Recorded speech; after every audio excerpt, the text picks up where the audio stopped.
Student-based budgeting is a proposal that would shift authority away from central office in order to grant more autonomy to principals. It does this by using students rather than staff or programs as the funding blocks for schools. Is this a policy you would consider supporting? If so, why would you support it? If not, why wouldn't you support it? First of all, let me say I will support anything that's possible. If you show me that it'll work, I'll support it.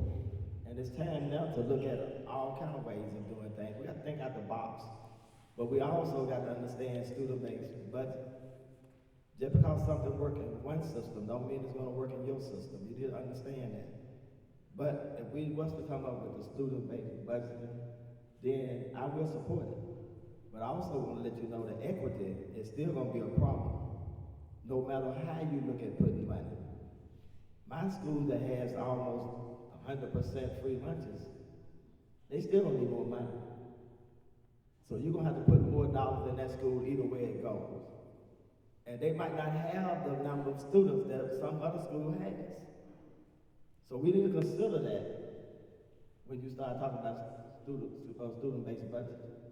You know, if I got a school over here at Howard and I only got 400 students, and you funded me for those 400 students, and then I got some kids that's way behind because they started off behind, and I'm trying to do what I can to catch them up, it won't work. Unless you're going to give me some extra funds. And again, you all, it's easy for us to sit up here and tell you what we're going to do, how good things are going to be. You don't know until you get to the table.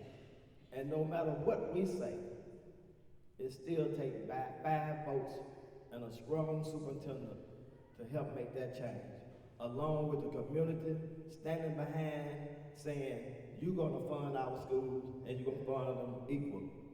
And equal is not equal. Don't mean you get the same amount of money. Either way it go, I'll support student-based budgeting as long as it has a piece in there that shows if I got schools that need more money, then we got to come up with a way of putting more funds in that school. Either way it go, you all. So it don't matter.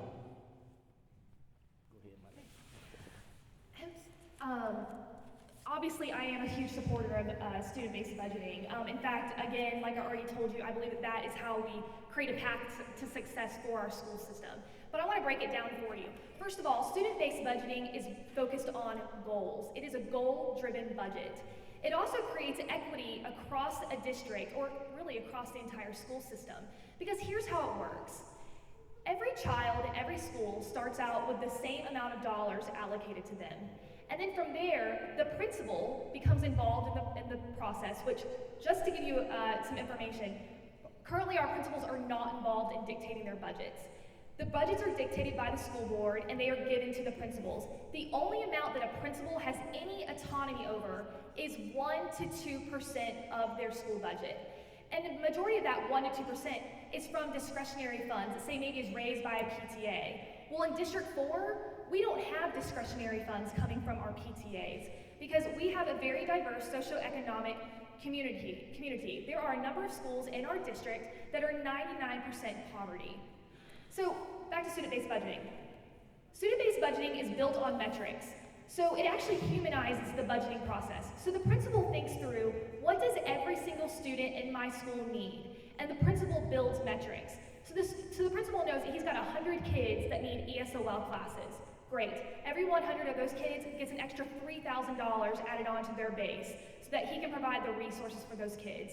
He knows he's got 150 students that have special needs, so he adds another $5,000 per student into that budget so that they can have the resources that they need. You allocate money for kids that are coming from low-income families that need free and reduced lunch.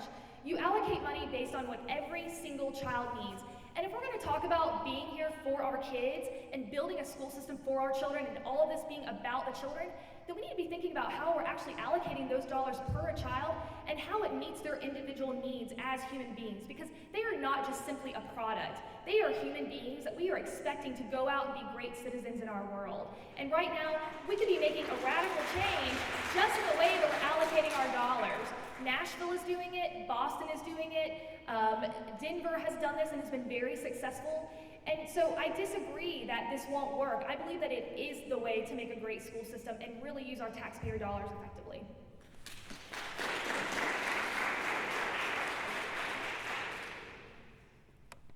I support student-based funding. Mayor Burke, he came up with a plan similar to student-based funding, which was for the community center. So I've actually worked in a system similar. Now, it was some things that worked, it was some things that didn't work. As well as with everything that we touch on and we do or we try to fix, we'll have some things that work and don't work. So no solution will be the right answer to all of our problems. So I have the experience working with that student-based budgeting, which is a good thing and a bad thing. It can work and it cannot work. The things that it can address, it may address and it may not address. But we have to get behind it. If that's what our superintendent supports, that's what we have to roll with and support him behind it as a school board. That budget will help those kids with disabilities. It will get those funds and direct those funds to some of those kids that need that help. It will help our kids and our parents that is in the ESOL classes and program. That budget should also not only just focus on the students, but the way the parents, to help the parents in our schools as well. Because we can give the money out. We can give the students and the schools all the money we want. But if we're not capturing that parent, we're working backwards. So we have to figure out a way to get that money to work not only for our students and our schools, but for our parents as well. Thank you.